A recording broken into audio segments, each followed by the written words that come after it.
There we go. I think we got sound back now. Always something. I was having technical issues earlier. That's why I pushed the start time back.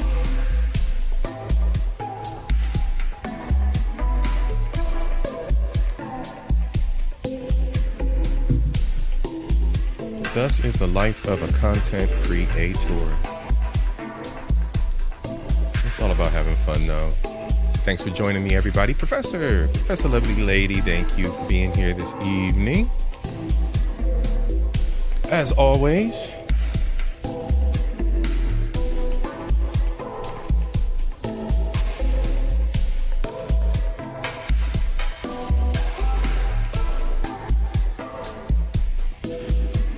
all right, everybody, let's go.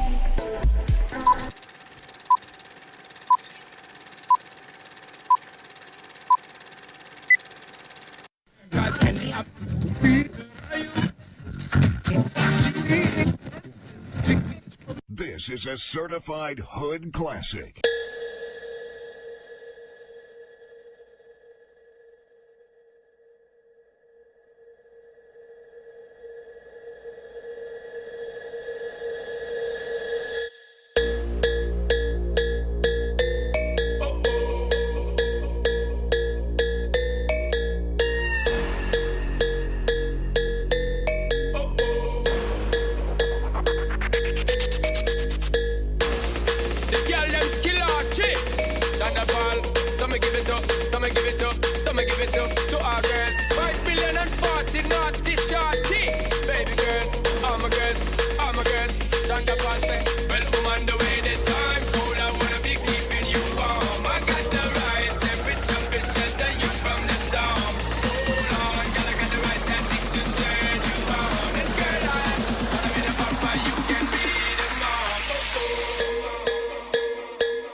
We all know that social media is watching our every move. The algorithm is tracing everything that we do and feeding us what it wants. Well, they got me. I can break these cuffs. You can't break those cuffs.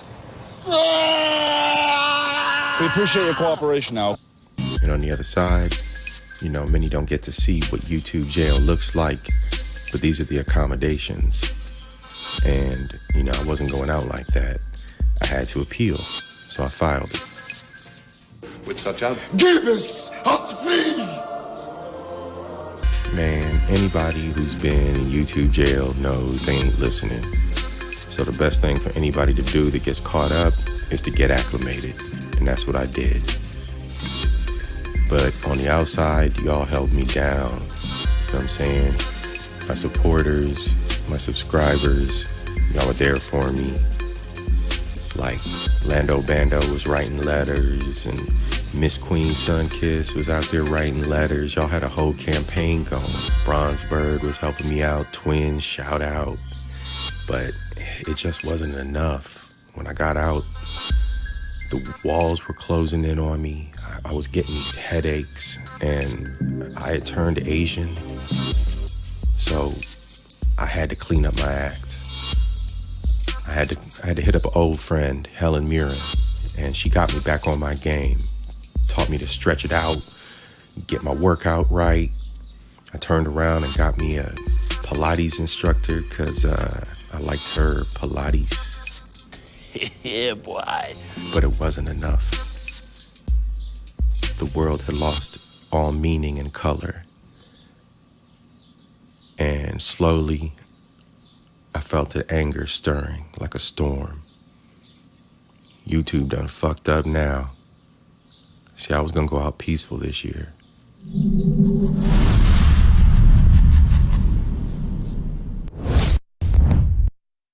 About being light-skinned is that my entire adult life, so many non-black people feel so comfortable coming up to me, expressing their negative opinions about black people because I'm perceived as one of the good ones.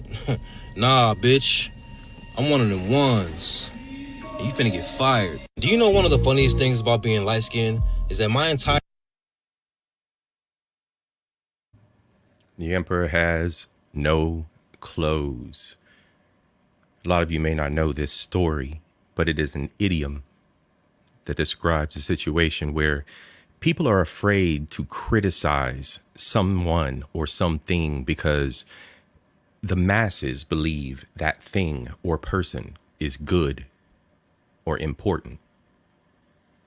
The illusion shatters when a child innocently points out that the emperor is in fact naked. What's up, everybody? Sakafet, welcome to the show. All my beautiful people from all around the world, thank you so much for holding it down. It's been a minute. Let me turn this down just a little bit. It's been a minute for the live shows. I did get the gaming session in right before the YouTube suspension, so at least we had that little moment together. Basically what happened is I ran a special on JFK Jr., my second special on him. And well, the algorithm did not like some of the content that was discussed. And yeah, they got me. So I'm back and I'm gonna put my foot down on a few things based on principle. We'll talk about that. But before we get into the show this evening, this late evening, I want to say what's up to everybody who's out there. I want to say what's up to Miss Queen Sunkiss. Thank you so much for coming out as always, sis. You held me down while I was in YouTube jail. All y'all did. Hey y'all, what's up, Almond Eyes? What's up, girl? How you doing? And I do believe Professor Lovely Lady was out there dancing to the intro. How you doing, Professor? Nice to see you this evening. Anybody that's out there cloud watching, please do hit the like and subscribe. If you are new to the channel, welcome to the channel. Here we talk about culture, knowledge, and entertainment. Where do I start? I think this evening I'm going to go into a little bit of reflection first. Then going to go into a bit of a roast on society and what I'm seeing out here in these streets. So anyway, to start off with, I'm not going to start off too heavy. I'm just going to start off with a little bit of a monologue, warm y'all up. All right. So let's see. Where do we start? I want to say the best place is that in this year, in this time, in this era, pattern recognition, patterns in behaviors, being able to warn others of wrong even is almost frowned upon. There's very much a, well, let's let everyone live their own life kind of thing and kind of approach. And what we've been doing is, to be honest, we've just continued to kind of move the bar of society along. And I've mentioned this before in previous podcasts. I did one on nudging where I talked about the movie Idiocracy and how society is ever so slightly, a little bit every single day, nudging us and moving us a little bit more and more in whatever direction that the loudest members of us see it fit. And it's usually the case, right? Squeaky wheel in society gets the grease, whatever causes the loudest and has the most behind it gets the most backing, that kind of thing. It's only normal, right? And we'd like to see this in positive fashion. We like to see good causes for positive human advancement and human evolution be the forefront. But in this day and age of coddling, and shout out to Miss Queen Sunkiss for this concept here, because she encompassed in these few words exactly what I mention a lot of times. She mentioned it very eloquently. It's the adoption of mass ideologies in our culture that is being spoon-fed to us. Those ideologies are being imprinted on us, are being imprinted on our kids, are being imprinted on our culture, and are shifting things. People like to separate social media from reality. People like to separate the extremes in both cases from one another, when in fact they're two sides of the same coin. Just as much as there is an expression of extremism in whatever regard in social media, you have the same thing in reality. It's only amplified in social media because it's put in front of our faces in 4K. We say it all the time, but we don't make that correlation enough. There's just not enough of us making that correlation and being honest to ourselves, right? Because it's painful to say, all right, the way that these people are acting, or the way that these people are reacting to, or the way that these people are protesting, or the way that these people are reacting to a movie, or the way that these people are reacting to a video game, right? We can see it in 4K. We see their writing. We see the journalists that put out their articles. And then you have content creators like myself that bring things to light, right? So you see these things that are created in the social space, but they're created by you and me.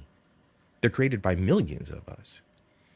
Now, how true we are and how real we're being, what mask, right? What mask we're perpetrating in those roles.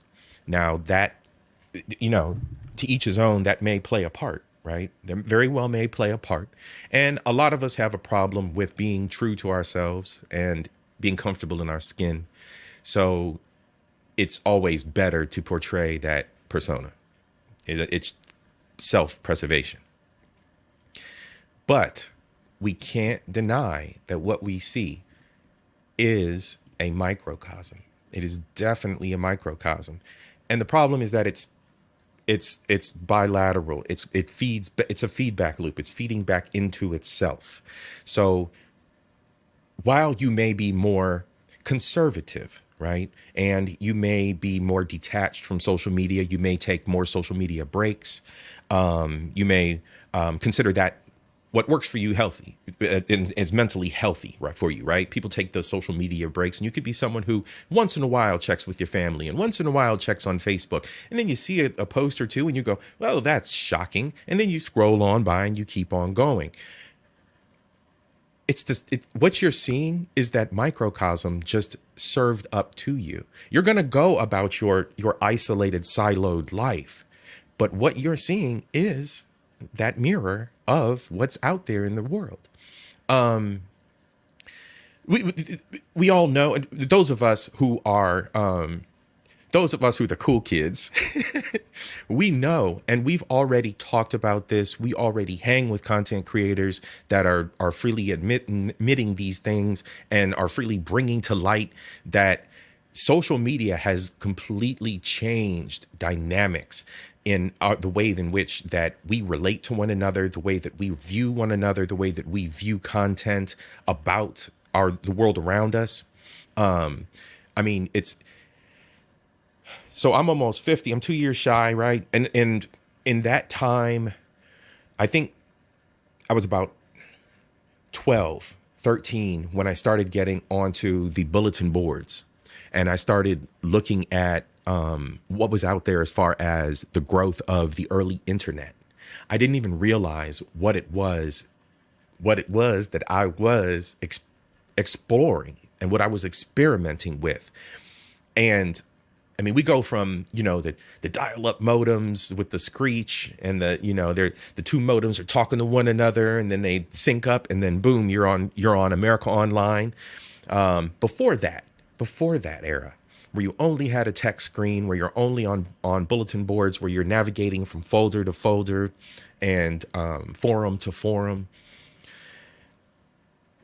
The way that all of that technology permeated and filtered down, and over the years, you could just watch. And a lot of people, one of the key indicators and markers that I've used in past podcasts is dating. You can watch the evolution of dating as a marker for where humans have gone. We've gone from our community, right? Arranged marriages, someone nudging you in the church and saying, hey, you might want to talk to so and so. That's a good girl over there. That's a good man over there. You know, the community, the school, you go to college, the school, your interactions are focused on social, on making contact with one another, with interacting with one another in that era. And then we went from that to You've Got Mail and the movie with Tom Hanks. We went from You've Got Mail and the Tom Hanks movie to where people were doing the first generation of BBS and online bulletin board dating. It was the first breakthrough moment for that. And it was widely publicized. I mean, that was a blockbuster Hollywood movie with A-listers. So we go from that era, then we evolve even further. We go into the Match.com era, and then we expand that into the hookup era. So, you know, app era of dating. Now we're here now, and if you're following the technological trends, just like women have aides that do their thing for them, they're going into the trends of AI and robots and other ways for humans to receive pleasure and date and whatever the post-human era looks like as far as our interaction with technology. But that is one small slice of who we are, one small slice of what makes us human, and how that has changed over time with technology. So now you take just that alone, then you take how we express ourselves, how we react to situations, how we react to protest, how we react to news, and you amplify that in 4K, and you get what you get with social media. But it's very human. There's nothing different than what you see out in these streets. And, you know, I don't know why I'm emphasizing that so much. It just kind of irritates me because I live very much in the physical world. I have a very, you know, obviously I work from home, if you didn't know that. So I'm blessed in that respect. But I have a large amount of social commitment outside of the house. And I deal with society. I deal with individuals. I go to the grocery store. I have friends. I go visit my people. I touch grass. But at the same time, I've always been someone from a young age. I think it's rumored, if you ask my mother, it's rumored that I didn't talk till I was maybe 2-3 years old because I was partially shy, but also because I was trying to understand and observe and kind of take the world in around me. And I was always reserved in that manner. Like I always studied those books, the life tales like The Emperor Has No Clothes and The Prince and the Pauper, and, you know, stories like that that build the character of who you are as a young man or young woman, a young individual, right? I was born and raised Catholic, so I had like a little pocket Bible that was like a kid's version of the Bible that would provide me with my daily little verses, and I had multiple versions of that as I got older to keep me grounded and have a good foundation. So there was always a side of me that was always learning something, always pulling from the environment around me, always observing those around me. And I got to the point where I realized as a child that the emperor has no clothes. And I might have been, the moment might have been, y'all, to the moms out there, happy Mother's Day weekend to the moms out there. But to the moms out there, y'all may or may not know this moment, but I think I may have been one of those kids that looked at his mom and said, "Mom, are you fat?" I might have been that kid. But here's the thing. That's almost a make it or break it moment in building reality for a child. Because I've seen this approach on the internet, right? Parents doing too much by putting their children on the internet, in my opinion. But young children responding with that kind of commentary. And it's opportune for the parents to look at it in one of two directions. Either educate the child and let the child know what it is about health, size, and dimensions and who we all are. Eat a salad, but who we all are. Or chastise the child, gaslight the child, and punish the child for growing and intelligently making an observation. All right? I'm just putting it out there. So anyway, as that child, I started to also realize that there's a concept of merit. There's a concept of performance reward, risk reward, praise. I started to understand the concepts that build my character, that build my drive. Paper route, run your paper route, you get tips. Get there early before the guy's got to go to work and don't fling it up his driveway, but deliver it to his porch, you get tips. Running errands for the old folks in the neighborhood, you get tips. Do good work for grandpa and dad, you get extra little bonus on your allowance. I learned about merit. I also watched and learned watching other kids who got their way not doing a damn thing. As a young person, I understood the dynamics of economics. I understood the dynamics of having a good foundation and levels of control within society. I understood who the parents were. Right? These are lessons that are obviously lost in society these days. But I used those foundational pieces to build where we are now, who I am now, looking at society, right? Which is basically, this podcast is ending up being, like a study in social culture and socioeconomics and how all that interacts with us, right? Or the failure of it, as it were. But, I absolutely absorbed as much as I could as a kid. And it was partially because my parents enabled the environment, right? Which I encourage, man, if just do that, parents, please. I might get on y'all tonight, the bad ones. But look, as parents, that's your only focus. That's your only goal. That's all you're here for. Once you have that kid, that's it. The kid. That's it. Your life's over with. Your focus is that kid. So you should only, at the very least, enable the kind of environment that I just illustrated for you here. Anyway, that's just my 2 cents, because that's what I'm going to do. You know what I'm saying? So I'm not going to share, senseless knowledge with you. But that goes back to my observation, and that goes back to the observation of society, and the fact that as I got older and things fast forwarded, I started to feel the pressures of those social moments where it's almost like I'm getting gaslit. That moment of, don't say nothing about my weight. You don't know nothing. You just a dumb little kid kind of thing, to the blinders coming off and you realizing that, oh, the world really is fat, or, oh, the world really is overreacting to this, or, oh, that is a system that we have instituted that makes no sense for this reason. And you start to realize these things as an adult, and you start to understand a little bit more about the world around you. And the emperor has no clothes stands. And we are constantly stricken with this suppression of what we see and we plainly know, what we can plainly analyze. We are faced with suppression because it hurts feelings.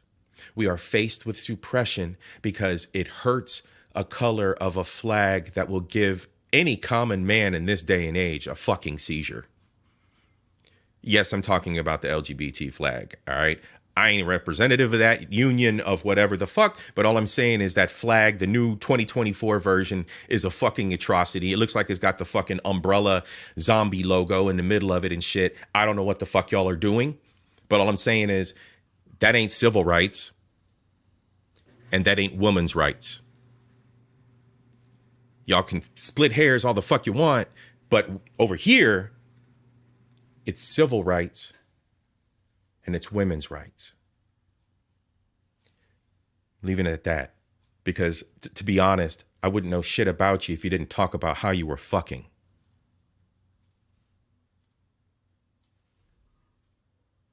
I'll wait.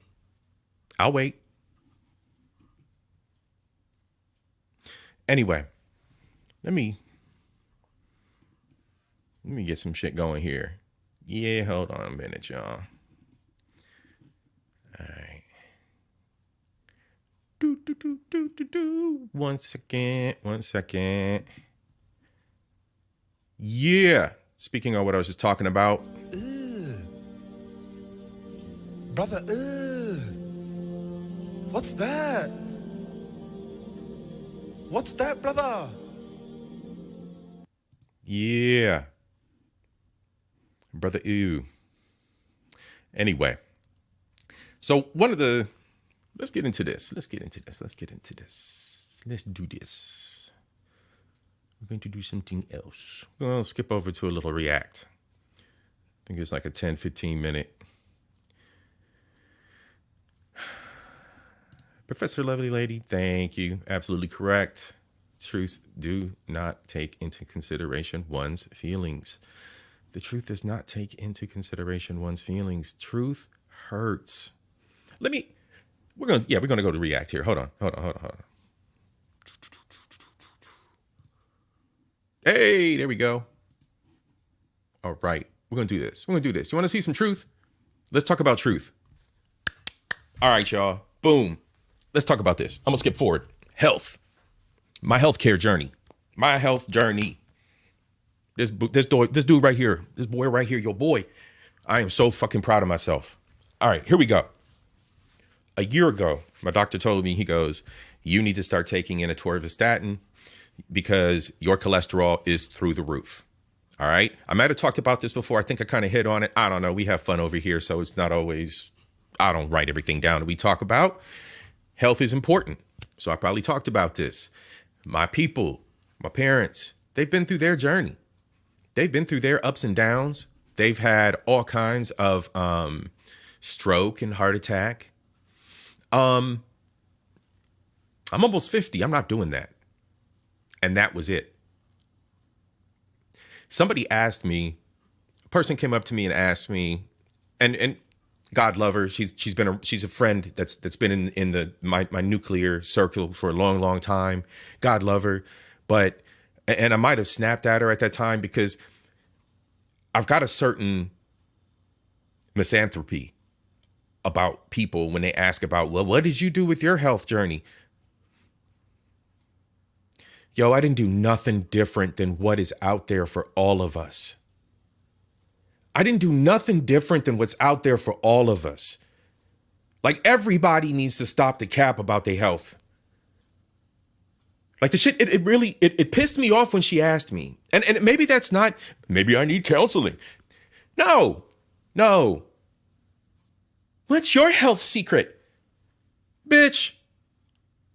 If you don't eat a motherfucking salad, if you don't put down the motherfucking fast food, if you don't put down the motherfucking soda, how many times do we have to be told this shit, you coddled fucking babies? Everybody walking around with diabetes. Oh, I'm still gonna drink my diet soda. Well, fuck you then. See, my problem is, as that observant child, it was hard to love people who would lie to me. So how the fuck am I supposed to love a society that consistently lies to themselves and dies because of it? Hospital visits left and right. The fuck is wrong with you people? So the doctor tells me I need to get on an atorvastatin.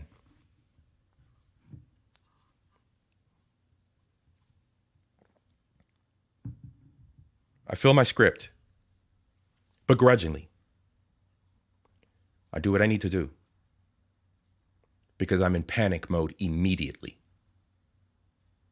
This ain't no, oh, well, I'm still gonna fucking do what I fucking wanna do. You fucking idiots. Not y'all. One love to y'all. Not y'all, but y'all. You know who the fuck I'm talking to. As soon as the doctor tells you something, you go right back to what you were doing before. Because you're a coddle bitch.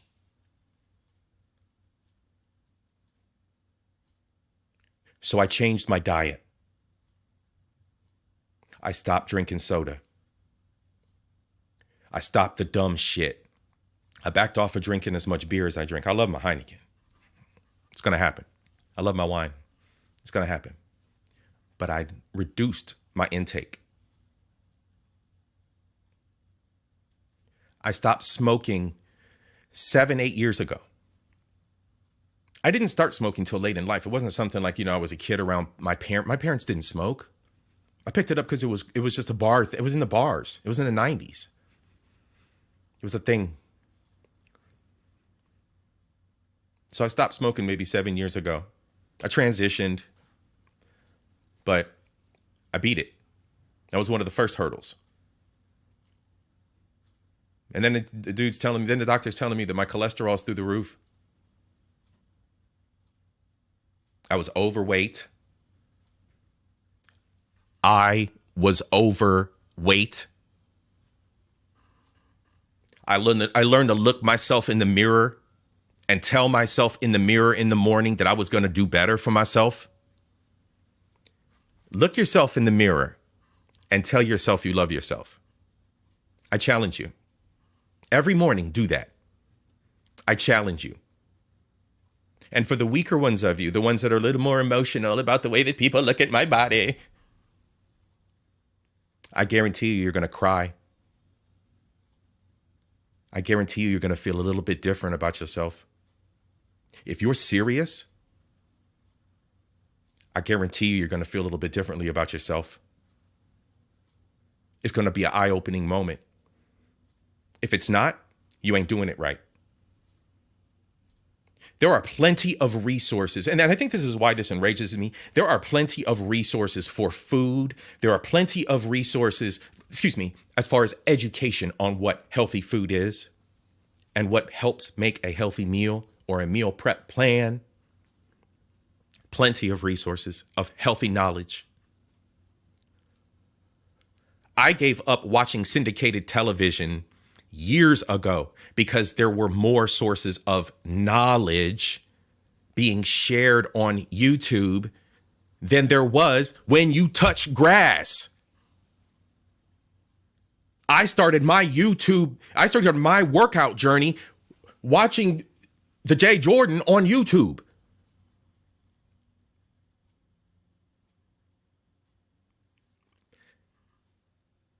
For people, again, it's just another example, but for people to say, social media ain't real, you need to explore the world around you a little bit more because you're missing something.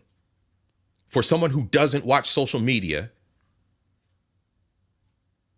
this is just an example. Don't watch social media hardly at all. Just Facebook. How did you get so thin? Bitch, you serious right now? Health. Oprah. Bitch, you telling me you ain't in your whole old ass life, you ain't never watched Oprah's fat ass. That bitch been pimping all kinds of health shit on and off with her fat, skinny,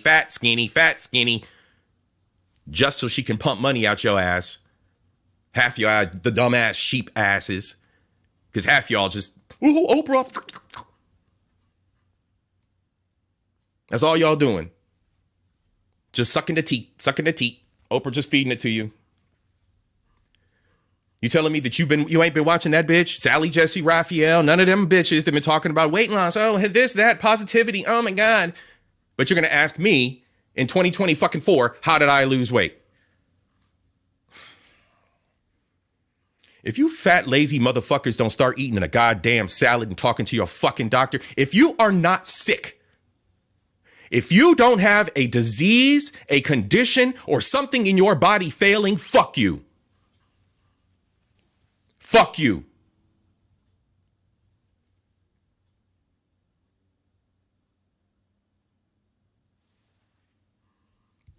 Let's watch my homeboy. And I realized it's super easy. I can just fly up like that. Look. That's how I get up now, and it's super easy. And also, I was doing this to train myself to be able to do a handstand someday. Hold on. I'm gonna go doing it before. Yeah. See that? Huh. I want to build some muscle. Got to build some bodyweight muscle so I can carry my arms. Huh. Huh. Huh. I'm gonna do a handstand one day. Ooh. Sorry. Now look, all I'm saying is look at the excitement in that man's face. Look at the pride that man has for himself.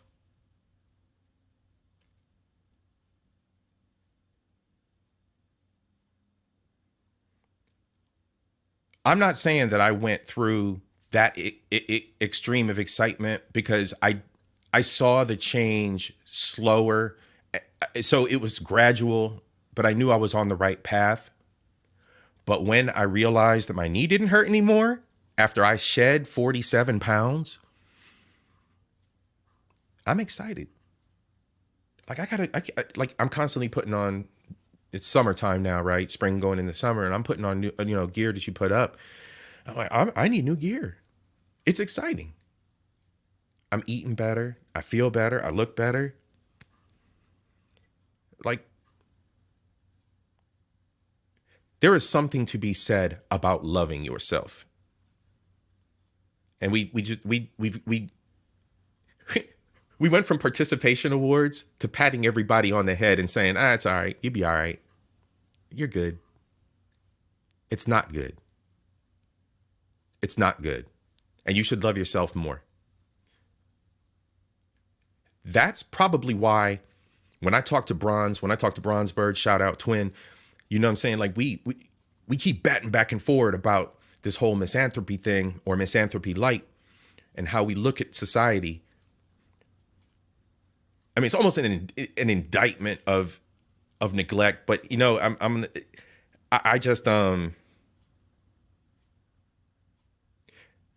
it takes me a lot to want to love my fellow human when they don't love themselves enough. And I know that there are teachings that say, well, that's why you have that love to replace. That's difficult. That's difficult because there's no merit there. I'm not quite sure you deserve what I have. And that's a journey that I'm on as a man, right? That's the journey I'm on as a man. Food for thought. But anyway, all right, let's get into this. We're going to go into some recent anti-coddling. Big business is sick and tired of your shit. I'm glad. I stand on the side of big business because I've been tired of the way that business has been dealing with people's shit and the way that people have been pressuring businesses to deal with social shit that has no reason to be in the workplace. You fucking coddled bastards. Yo, let's hang out with Asmongold. Let's see what he's talking about. Fair use. Over 9,000. Don't worry. I'm not going to talk about any of the medical things that got me hemmed up before. Fucking YouTube. So fair use, folks. Change their culture. Uh-oh. Alphabet CEO Sundar Pichai announcing this big Can company you reorganization hear it out in a new there, everybody? memo, Let me get a one in chat. consolidating teams to help develop AI products more quickly. But he also hinted at a new type of workplace culture for Google. Deirdre Bosa has the details in today's Tech Check. Hey, Dee. Hey, Carl, good morning. So let me give you a bit of context. Google has really been the poster child of cuddly tech culture, kombucha on tap, masseuses on staff. That's the softer side of it. But also, for many years, Awesome. it was Thank you. It tolerated an openness for employees to bring social, political causes to work, mix ethics and business. Its founding mantra, even in a big... Because it never conflicted with their money. That's the reason why they did it. It never got in the way of the money. Right. So Google has a cuddly, soft, very liberal atmosphere where if you're mad that something's happening and you want to raise your little fist at the sky and yell and scream and protest, your business would support that, and they would allow you time to take off or whatever the policy was, to go off and do your little protest thing, because that's part of being a healthy part of society. In my book, when you're in the 9 to 5, you fucking clock in 9 to 5, you make your widget, or you go make your own goddamn company. Capitalism, freedom. Go start your own fucking company if you want to work some weird hours and protest on the clock and get paid for it. Just my opinion. Example of this, don't be evil. But we are increasingly seeing a tougher Google and a tougher Sundar Pichai at the top, necessitated perhaps by this increasingly competitive race in AI. Pichai just sent a note to employees. It's got nothing to do with AI. I was just going to say, it's got nothing to do with AI. It's business. It's making money. And the thing these companies are doing, it's like cause. Let's distract from doing your little tippy-tappy on your fucking keyboard to make me money, but you want to go over here and you want to talk about a fucking cause and this cause and that cause. We are too entitled in this fucking nation. We are so fucking bored, we're making up fucking lifestyles. Motherfuckers are so bored, they're making up, I'm a fucking cat today. Like, what the fuck is really going on? Are you a man or are you a woman? Oh, you can't ask that question because there's unlimited. What the fuck? What in the Avengers Marvel fuck? What in the multiverse fuck are you, unfortunately, mentally touched people talking about? It's got to do with the fact that, well, actually, it does have to do with AI. That's actually not true. I think she's right. But I don't know if it's for the same reason that I'm thinking of. I think the reason why is because in order to be successful with using AI, you have to be unethical. And in order to do that, you don't want to have a business full of conscientious objectors. You don't want to have a business full of complainers. And the thing is, look, AI, just like all big innovations, the wheel. Do you think that people didn't share the wheel across nations and make money? Or some guy had a copy of the wheel under his fucking coat and then he snuck his little ass over the border somewhere and pulled the copy out and sold it to somebody? It's all about capitalism. It will always be the first rule. It will always be what governs the fucking dollar, whatever dollar in your currency. It's always going to be the lead. So it isn't AI, it's capitalism. Google wants to make money. So if Google's going to make money with partners that are against your fucking value, Google's going to make money. Your little whiny bullshit doesn't fucking matter. Enable yourself to get in a position where you can fight that and combat that. You're not going to do it on somebody else's fucking dime. Start your own fucking company. Stop fucking changing mermaids' fucking colors around and changing story colors around and changing actors from female to male. Write your own fucking stories. Create your own histories. Nobody's done a goddamn original thing since those fucking stories were written, and Disney's redone them a million fucking times. How many times? To coddle you for your cause, for your bullshit. Create your own. Merit. Prove it. Prove your stories are worth telling. Prove that that's what needs to be told to the world. Prove that you have the institution to start your own businesses and have your own corner of the internet. And not, as Big J XXX says, the white man's internet. That can tell you that you don't need to be protesting on their dime. I'm just calling it what it is. I'm not coddling your ass this fucking episode. Wake the fuck up. And also, like, they're doing business with, like, these companies or these countries, like, offering, like, helping, like, the Israeli military. Yeah, people are going to get pissed. And so it's not in their best interest financially to care about social issues right now. And so they just don't. Yeah, who gives a fuck about your social issue? issue? Business to simplify structure, improve velocity and execution.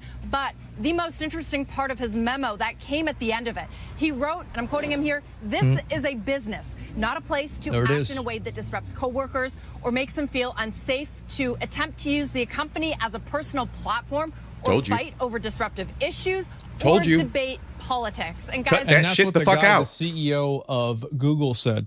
Right. And do you want to know why he said that? Because them doing that is causing him to lose money. That's the only reason. I hope this is a wake-up call and a reality check. Let me tell you what. I work IT process management. Okay? Process management. I'm literally the one that says, you go step A, B, C, D, or you fucking go back to A. And that's it. That's it. I am the final word. So when I write a process out, you don't follow it, that's on you. When we have an emergency, if the people that I'm supporting can't follow their fucking process that I've laid out for them because there's some fucking protester piece of shit doing a sit-in in the motherfucking hallway somewhere, bro, are you fucking serious right now? I mean, for real, are you fucking serious right now? You are company time. I'm trying to run a fucking process because, believe it or not, I'm going to get my retirement out these bitches. And you're telling me that you're going to lay in the floor in your little sleeping bag and do your little hunger strike because fuck you. I'll drag you out in the sleeping bag. For all of these people that actually think any of these Silicon Valley, any of these companies that exist for the sole purpose of making money actually care about your little pet social issue. They don't give a fuck about that. They just want to make money. And because you're so stupid and you're so fixated on these little social issues, they know that if they use those social issues, they can hoodwink you into giving them money. And that's why they do it. this was a not so veiled nod. They never cared. This they was never gave a shit about policy. you. It's Oh my just that God. It didn't need to be until no now. one gave a shit about you or your cause. Every fucking month, everybody's logo's a new fucking color. Every fucking month, you get a new fucking rainbow. All across Facebook, we are allies. We are allies. We are allies. We are allies. We are allies. We are allies. We want your money. We want your money. We want your money. Oh, the pink and the flag wants representation. Cool. We want their fucking money. The brown, the blue, the purple, the red. Yeah, we want their fucking money. So I'm going to change my fucking logo because these fucking sheep are going to give me their fucking money. No one gives a fuck about you. No one gives a fuck about you, you coddled little pieces of shit. Get therapy. And fucking sit your ass down, code your goddamn code, and go the fuck home at the end of the day. Or start your own goddamn company. Fucking what happened whiners. earlier this week? A group it's been of Google evident this whole time. And we gave participation awards out to the tail end of the fucking millennials, and everything went to shit. Fuck you, boomers. Respectfully. Fuck you. Not you, not y'all. Y'all are here because we all part of the crew. But y'all, fuck you. You know what you done. And y'all are the most selfish motherfuckers. Fucking, y'all done fucked up some shit, boomers. For real. Like, I got love and I got hate for y'all.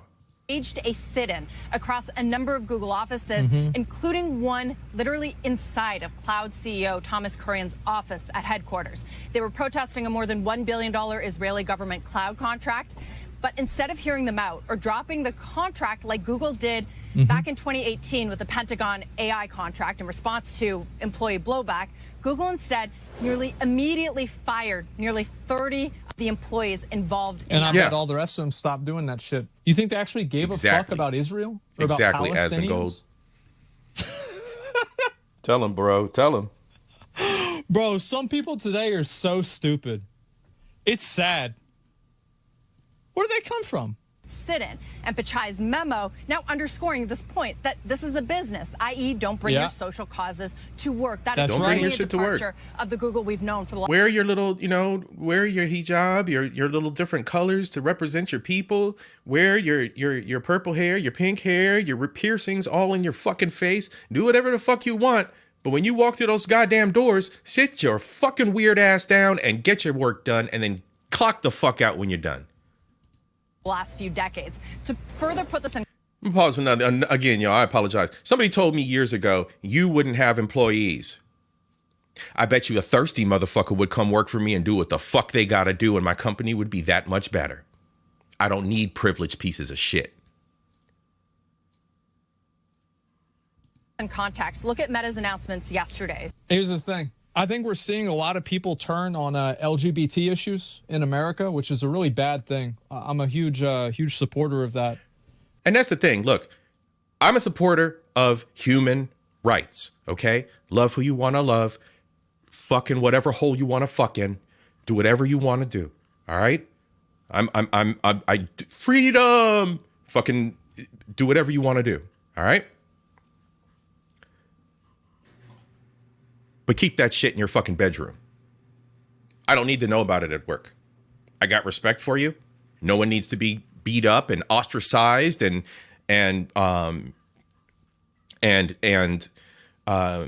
segregated. No bullshit like that. We definitely need equality. Everybody needs to work their little job. Again, I don't need to know who you're fucking, how you're fucking, because we're at work on a goddamn keyboard. I'm not your friend. I don't need to know about your sex life. So in the workplace, yeah, equality. We don't want people treated inhumanely. We want everybody to have a good opportunity. And that's it. Go the fuck home at the end of the day. That's it. Shut the fuck up and go home. But I think that we're seeing a big shift. Big shift. And no, it's not. No, y'all don't. Am I the only one that's seeing this? Parade. Are y'all seeing this too, or have is the it just flags, me? I'm seeing it too. Yeah, have a seizure I'm with your seeing fucking it. It's a big flag shift this year. worldwide. I don't give a fuck. All right, so it's not just. But it doesn't belong in the workplace. That's it.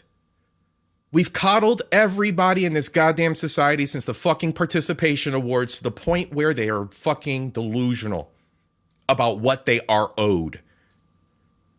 Me, not everybody, but all right. I'm not crazy. I guarantee you that if the public sentiment against LGBT gets worse and it turns out to be like it's not that extreme, like bro. We just don't. You know what you're gonna. The fucking thing isn't that extreme. The public sentiment against LGBT, it's not that fucking serious. Do whatever the fuck you're gonna do. Keep the shit out of the business during the 9 to 5 hours.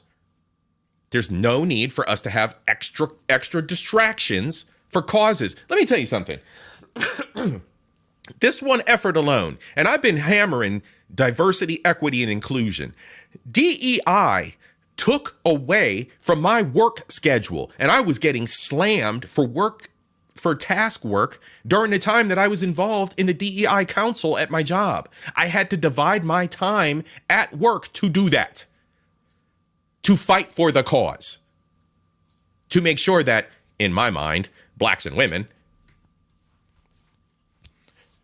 we all know there's many other fucking things and verbs and adjectives and shit to throw in there too, but whatever the fuck. Pronouns, fuck. Anyway, yes, the diversity campaign took enough of my schedule. So now you've got people, I'm going to go to the diversity meeting, and I'm going to go to this meeting, and I'm going to go to the purple meeting, and the blue meeting, and the red meeting, and the brown meeting, and the meeting, and the meeting that looks like the fucking umbrella hazard logo. The fuck do you plan on getting work done? Have your cause. Do whatever you're going to do. Be treated like a human. And get your fucking work done. Seems simple to me. Going to stop seeing rainbow Pride Month flags for all of these companies. Yeah, they're just going to stop celebrating it. They're going to just stop doing it because it's not popular. They all just pander. Yeah, they don't really care about any of these issues. We don't care. No, business doesn't give a fuck. No, we don't fucking care. No. Every time a little black person has been murked by the police, you haven't seen every company put a little picture of him up in front of their fucking logo.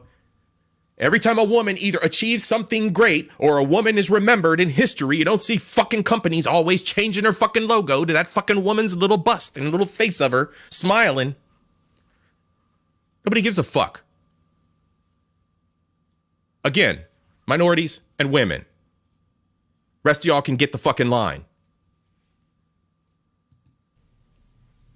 They would sell gay people out to people that want to stone them and execute them for money. And then after they did it and they made a lot of money, the shareholders would vote for them to do it again. It is integrating its AI assistant into its family of apps. It also announced the arrival of Llama 3, the next version of its open source large language model. So goalposts here, they are shifting very quickly. And Google seems to understand that it needs to get its house in order so that it can keep up or take back the lead, which some feel that exactly. Because like the thing is, as I said, I think that in order to compete with AI, they have to do things that you probably shouldn't do.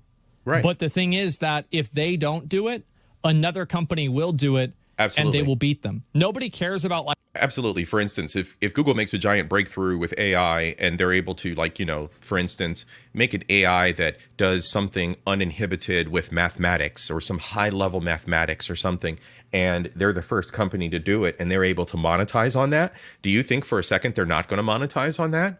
They're absolutely going to monetize on it. And your fucking rainbow cause, your history month doesn't fucking matter. Especially if you're out front protesting. You're going to be one of those 20 that get fired. And good on Google. Like how things happened. People only care that they happened. So if there's some Chinese company that doesn't give a fuck about any of this stuff and they create a product that's way better, everybody's going to just go start using that one.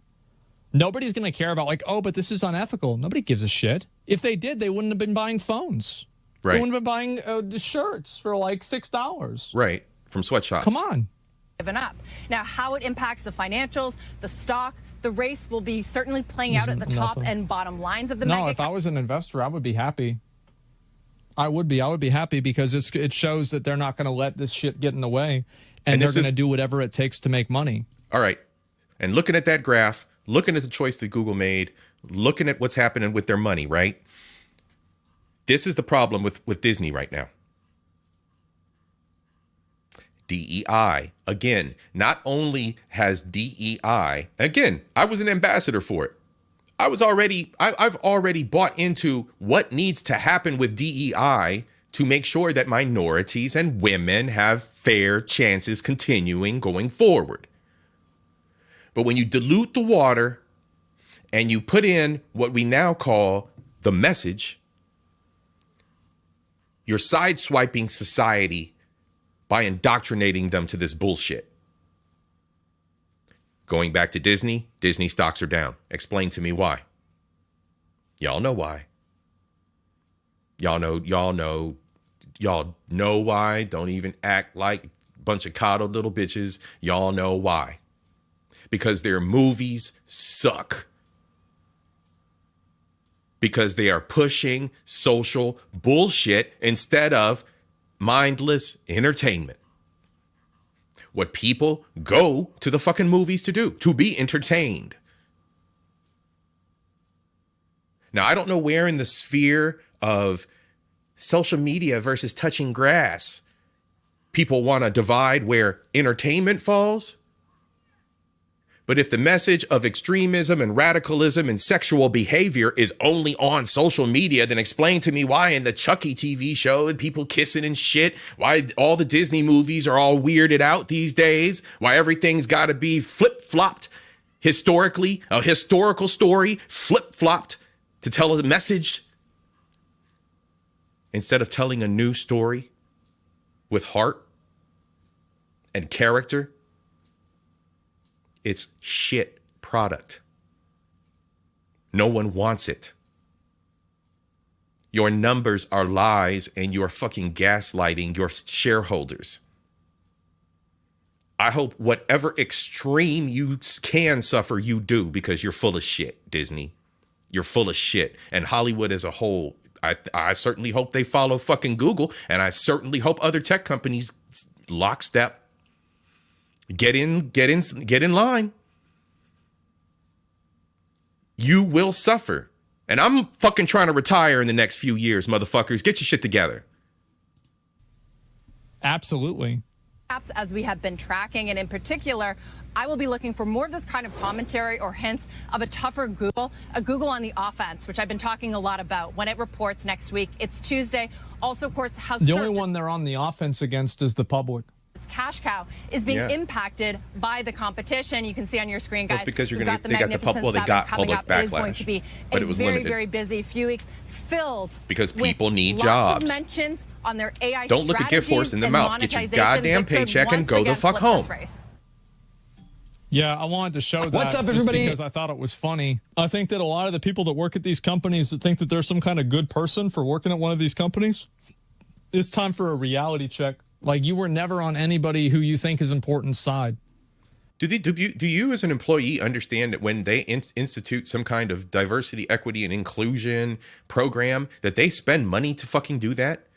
I was just talking about my own personal time resources that I used to participate in the program. These people spend money to have consultants come in and go through their numbers and look how many black people, white people, Asian people, brown people, blah, blah, blah people, women, men, blah, blah, blah, and break all those numbers down and bring in pretty little graphs and bars and shit and tell you, well, you have these many people, they're only making this much money, you need to figure this out, make sure everybody's getting the same pay and everybody gets the same raises. They audit everything in the fucking company. The character of the people, the character of the management, they put everybody in classes, guilt you into feeling some kind of way about other people. Bunch of bullshit. And they have manipulated it so far. You were just on the side of the company that it was convenient for them to be on your side at the time. Am I the only one that doesn't want the companies I buy from to have any influence or say in social medias whatsoever? I actually agree with you. I think that, and I've talked about this a lot. I even made a video about this, but I didn't talk about it directly. It was like a point in the video, is that I actually really hate whenever companies get involved in social issues. The reason why I hate it is because it pollutes the social issue. It does. It takes some sort of actual real legitimate social issue like racism, homophobia, like transsexuals, religious freedom. I feel like these are some of the big ones, right?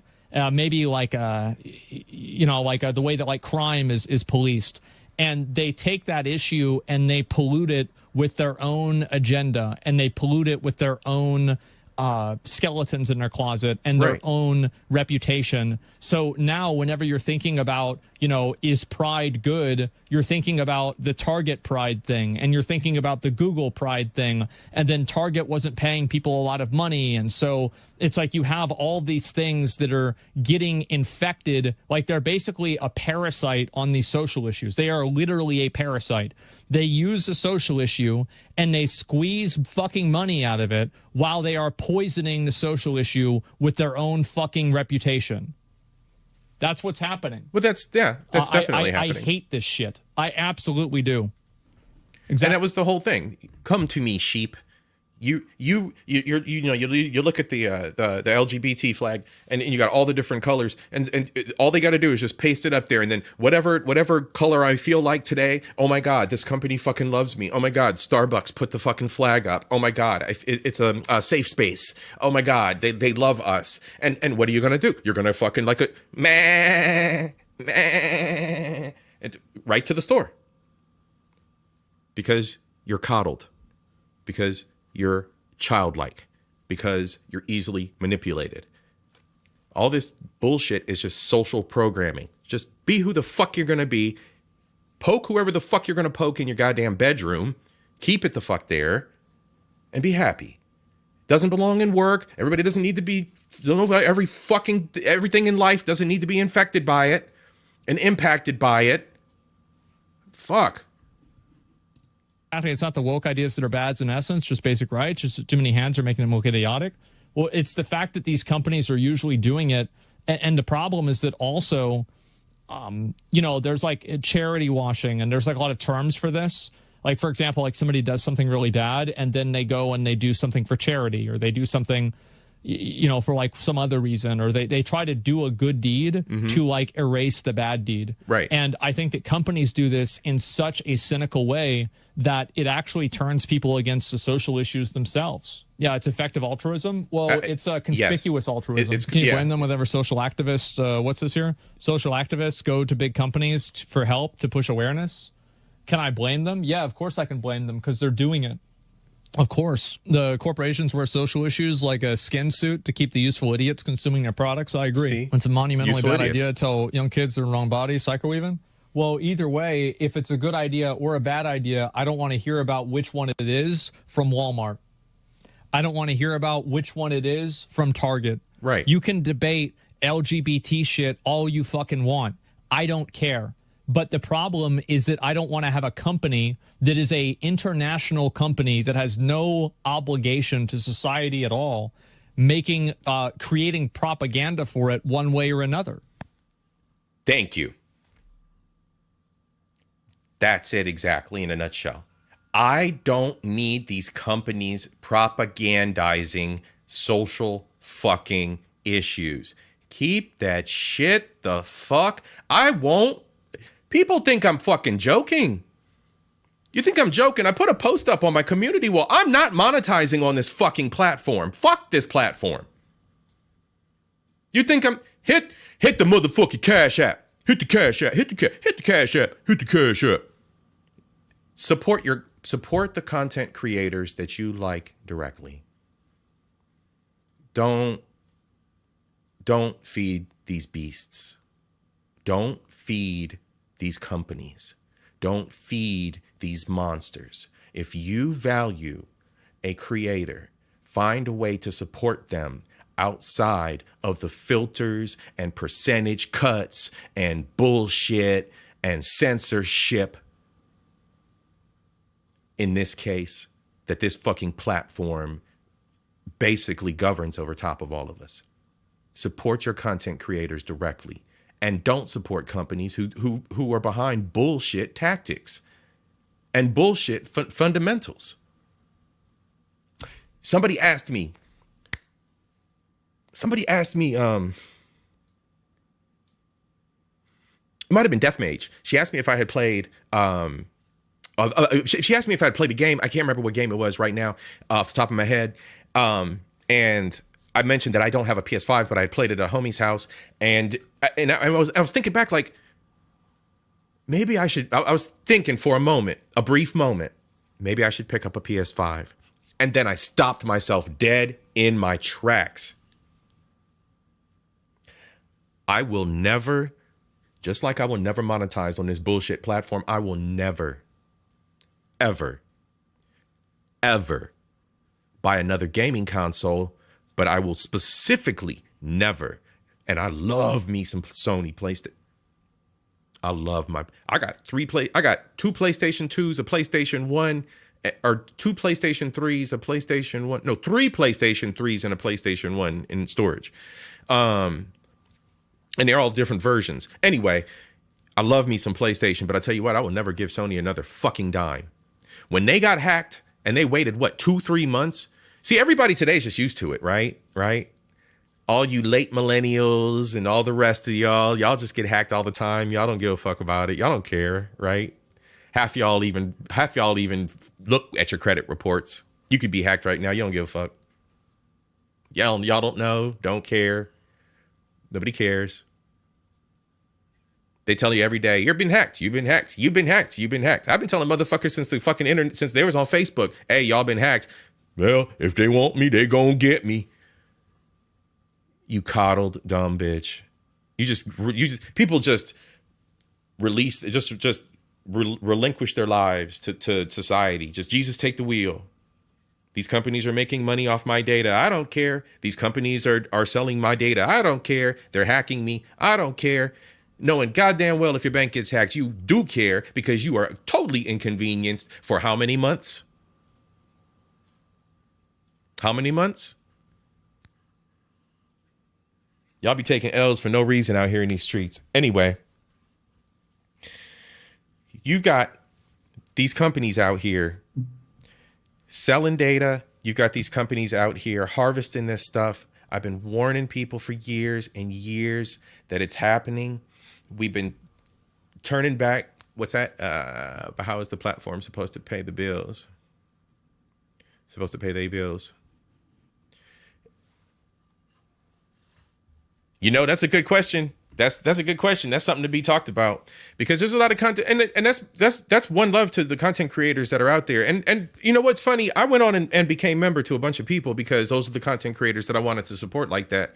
And I'm not sure how I feel about that, because that's doing exactly what I said don't do, right? But that was like the first move. I was like, man, let me just go on and just get that residual going for those content like yourself, right? Let me get that residual going for those content creators, because that's, you know, I know that that's probably a big chunk of it. Man, I'm not gonna beat the I'm not gonna stand on the soapbox of ad block, do what you want, because I know that works too for some content creators. But I think in my case, because I use it, that's why I become a member to certain creators, because that I'm not messing with ads. I don't mess with ads. I ain't messed with ads since the beginning. I will never. So I've always used some kind of, I've used VPNs and blockers, and yeah, you know, I ain't messing with the internet. So it's you know what? I don't have a solution for that, and it is a trap that a lot of us are in, and it was a trap that I planned on being in. But for those that aren't members of people's channels, hit them damn Cash Apps for your creators for now. Hit them damn Cash Apps. Oh, shit. Absolutely. All right. Let's wrap up with Asmongold. Absolutely fucking not. And getting invested in this little problem and then making the problem worse. Now I'm all distracted. You telling me you aren't talking about boys playing a girl sport? You're instantly a bigot? Well, I don't give a fuck about like where you stand on a social issue. It's a much bigger than any individual social issue. It is a meta level problem. Being woke is the main issue here. They radicalize progressivism to such an extent it ends up being counterproductive to the cause. You don't have a long enough perspective on this. So, like, I get what you're saying, but that's not true. I think that companies would be farming conservatives too, if they thought it would make them money. Like just because that makes them more money right now doesn't make the way that they're doing it the problem. It's the fact that they're doing it. It's the fact that they're doing it at all. Right. Yeah. If there was a conservative issue that was hot button that they wanted to push forward and that they could monetize on, then Target would have, I don't know, Marjorie Taylor Greene wigs. I don't know, you know, whatever conservative. I don't know. Fucking Ted Cruz shoe lifts. Then Ted Cruz used shoe lifts and shit. He was walking like he was on stilts because dude's got short legs or whatever. All right. So looking at society, there is something called the Tocqueville effect, why we're always angry about something. And this went by my feed, another content creator, and I can't think of who it is. They covered this, and it rang. It reminded me that I had read this article because I subscribe to Big Think, and I read this in the past, and it totally blew my mind that I had forgot this article. Anyway, I wanted to share this with you guys because I think there's some pretty pertinent information here. And I think it's a good perspective to think about, as I believe, and a lot of people believe, we're just in a phase of history in some respects that's circular, and history repeats itself. Human behaviors repeat themselves. We often forget our past and forget what trials we've gone through as a collective. And then we just keep doing the same shit over and over again. The Ouroboros, the snake eating its tail. No evolution. Anyway, story time. I'm going to read this to you. No matter where you look today, somebody is angry about something, be it a happening in a far off land, something offensive that a celebrity said, fat jokes, or the death of a gorilla. Remember Harambe? There is somebody who is taking a stance boldly against the situation. Thanks to the internet, we all have front row seats to see them do it. Exactly as I've been talking about. Why do we see such a focus on such events with an impassioned rage? Is this new, or rather just more noticeable now in 4K? An answer was offered in 1835 by Alexis de Tocqueville in his masterpiece, Democracy in America. I've read a few pages of it because they were free. They were awesome. I do suggest that you add something different to your reading, okay? Something a little socioeconomic. It doesn't always have to be fantasy, folks, or fiction. By observing the early United States in the years after the revolutions, both there in the United States and in his native France, Tocqueville noticed a tendency in the free peoples. He noticed a tendency to further equality. He made the observation after taking a 9-month tour of the United States on behalf of the French government, during which he took his own initiative to consider the effects of living in a stable democratic society on the population.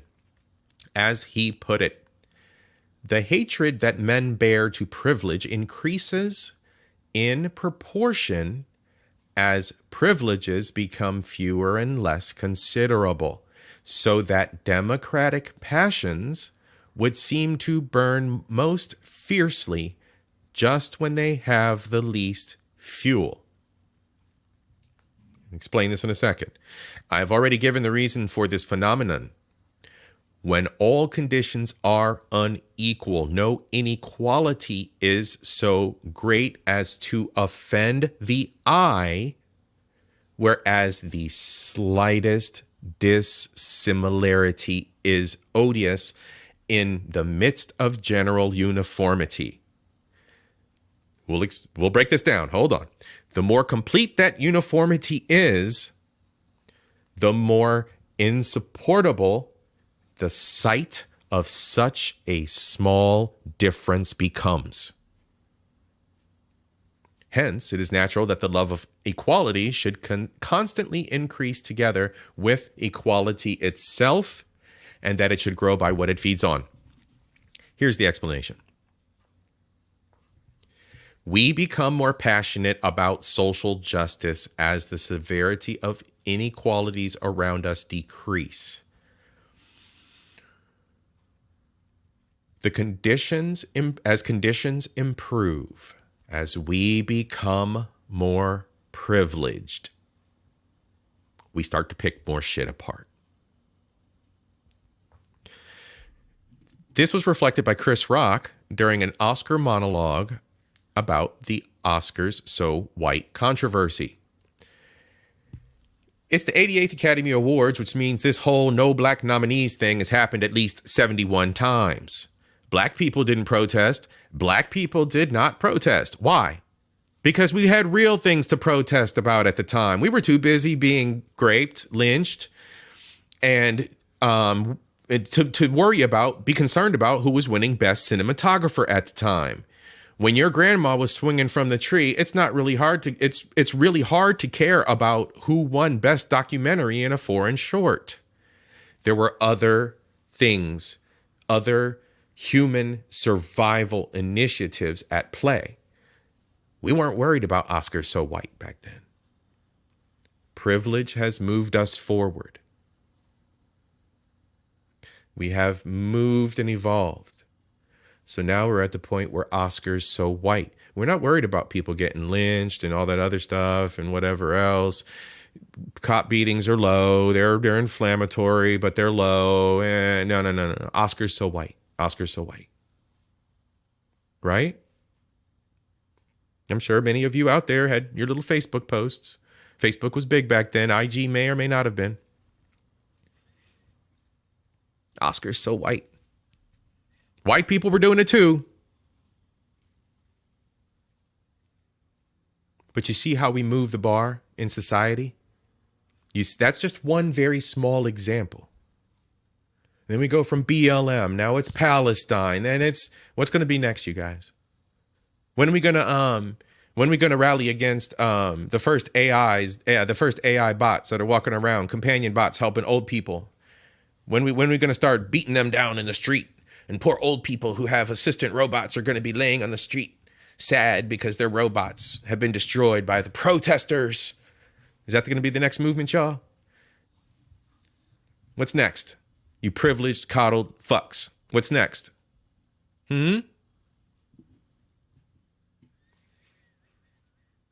All right. It isn't that the issue never existed, nor that the people didn't have concerns about it, but rather that other issues took precedent. Now society shifts its focus. The tallest blade of grass is the first one cut by the scythe. When the most pressing issues have been resolved, there are ones that previously were ignored, bubble to the top, and can be focused on. However, we live in a new era of privilege and coddled Western culture. We are literally inventing causes. We are inventing causes and Frankensteining them to the foundational causes, minorities, women, to coddle a whole new generation. It's bullshit. It's bullshit. It's bullshit because we've moved the bar so much. Let's look at pop culture for a minute. We cooking tonight, y'all. Hit the like and subscribe if you're new. I don't even know how many people out there ghost watching or watching. I don't give a shit. Y'all are going to catch it on Team Replay anyway. I appreciate you as always.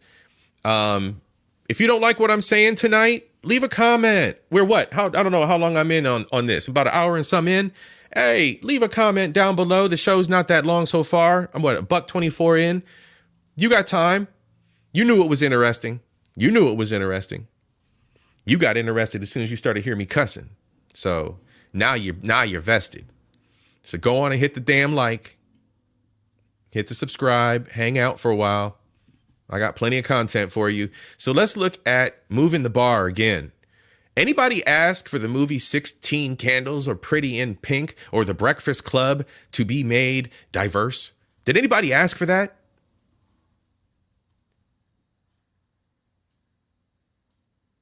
Did anybody at all ask for that to be done?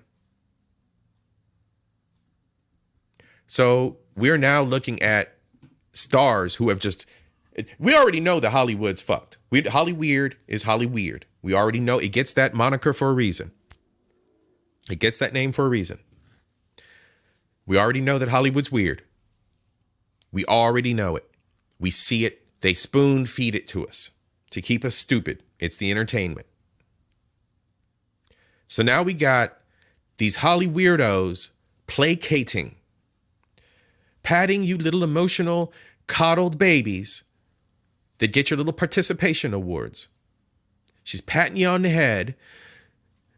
If any of these movies were made, it wouldn't work because those movies were really, really, really white.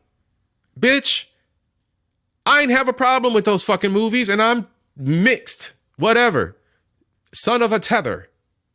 Whatever y'all want to call me this week. Motherfucking Caribbean.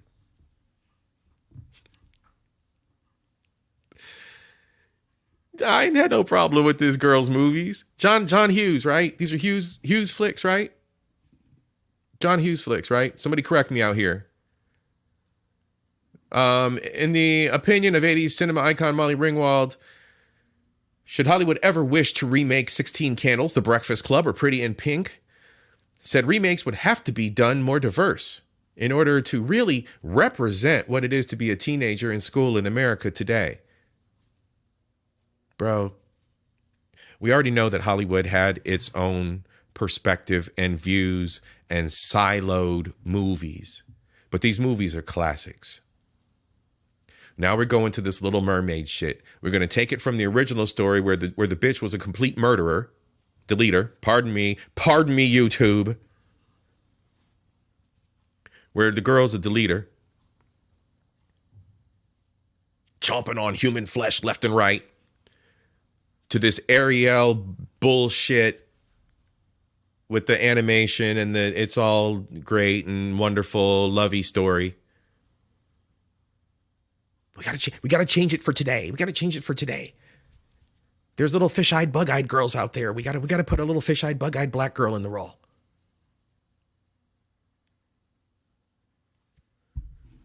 Fuck people. Ringwald weighed in on the prospect of possibly remaking the trio John Hughes directed teenage coming-of-age films while speaking with Variety Senior Awards editor, blah, blah, blah, don't give a fuck.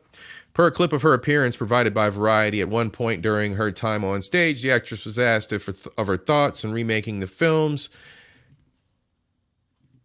The films don't represent today. Then call them something the fuck else. But it's not going to be The Breakfast Club. You're not going to capitalize on it. You're going to lose money. No one's going to fucking watch it. It's going to be a niche film. No one gives a fuck. Seriously. Because no one from my generation is going to give a fuck. And we're the ones that got you where you are. Molly. Weird bitch. Fucking culture. These are the nudges. These are the social nudges. Bitch, go write a new fucking movie with kids of today in high school. Leave John Hughes shit the fuck alone. That's my childhood, bitch. Fuck. Next, they're going to have a black Ferris Bueller, right? Or do they already have that? I don't know. I'm just talking shit. I should probably never even spoke that into the ether, into the universe. Some fuckers, that universal dust is going to fucking drop down on some fucker's desk in Hollywood. And before you know it, that shit's going to come up this fall. They're probably going to do some dumb shit like that. I can't stand this shit. I can't stand it. They're ruining everything. All right. Where are we at? This is the way that I figure people treat their lives. It just is. From using the comparison of the social media world to the real world, we got to stop doing that. We got to stop doing that because the vast majority of individuals the vast majority of individuals that have fucked up lives that I know, this is exactly what they do with their life. They just piss all over it. Have you ever pissed on the toilet seat a little? Just said fuck it and missed whatever's left in your bladder? No, I didn't think so. Then why, when you overeat slightly or go over your calories, do you just say fuck it and give up? Because it's the saying fuck it that leaves you with a bathroom full of piss. If you just got back to not pissing on the toilet seat, in other words, just eating what you normally do, you'd be absolutely fine and continue to lose weight. If you've ever metaphorically ended up with a bathroom full of piss, make sure you drop me a follow because I'll make sure it doesn't happen again. Have you ever... Yeah, I think that's the majority of you. Ever pissed on the toilet seat a little? Just said fuck it and missed whatever's left. That's y'all. In your bladder. No, you just say fuck it. And it's not just about diet and health. He's referring to diet and health, but life in general. I think that's the majority. Not y'all. You know, but y'all. I think that's pretty much a universal given. Y'all just piss about your lives. I didn't think so. Then why, when you overeat slightly or go over your calories, do you just say fuck it and give up? Because it's the saying fuck it that... Y'all just walking around with whole houses full of piss. Whole houses full of piss. Pissy choices in your health. Pissy choices, just asking to be coddled by society. Pat me on the head, make me feel better. Instead of facing yourself, facing your demons. It's all about society bolstering who you are and lifting you up instead of you doing it yourself. I wanted to get on a rant this evening about taxes and voting. I was actually quite surprised at the voting record for my state. Now, the primaries, not so much. The presidentials, yes. The primaries, we suck. We're like at about 45, 48% for my state. Now, when it comes to people paying taxes, less than 40% of this state pays taxes. 13% of this state is on some kind of social assistance. I'm looking at that shit like, you motherfuckers aren't paying taxes. We got less than half of the state supporting these services. I don't know what the fuck you people are doing. I really don't. But I'm telling you, right here, it's a no coddle zone. I'm not fucking around no more. I don't give a fuck. Like I said, I have no intention of going monetized. I'm saying do whatever the fuck I want within the limits of whatever will get me banned or kicked off of this platform again. I've got Rumble rocking off, everything cloning from here, rocking on Rumble. So I'll provide the link to Rumble. Y'all will be able to find me always. And what's funny is there are a lot of other social media platforms that are starting to pop up out there, including some that are overseas. I'm investigating. We'll see what that's all about. Who knows? But anyway, there's always an avenue for us to spread our messages. I'm not going nowhere. Thank you all for coming out tonight and joining me. It's Friday. We got a good weekend ahead of us. Happy Mother's Day to the moms that are out there. Thank you for coming out, Professor Lovely Lady, Miss Queen Sunkissed, and the Ghost Watchers. Simon Hectic, I seen you out there, brother. Almond Eyes. And if I missed you, big up yourselves, everybody. Be safe. Enjoy your weekend. I might pop up later on this weekend. You know I'm going to have plenty more to rip into society about. The brothers are going to catch some hell from me. We need to switch up our approach on a lot of shit, gentlemen. And I might start with that early before we go into Men's Mental Health Month, which is next month. So look for that. I'm thinking I'm probably gonna go into the men's episode too, because I need to make some pointed. I need to make some points. I need to make some pointed discussions out loud here, and I need the gentlemen to listen. So we'll see how that all works out. Anyway, everybody, big up yourselves. Peace out. Thanks for joining me.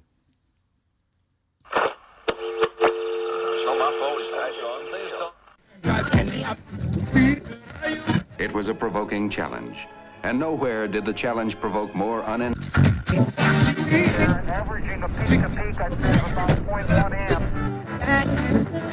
To develop and introduce America's first all-electronic television system.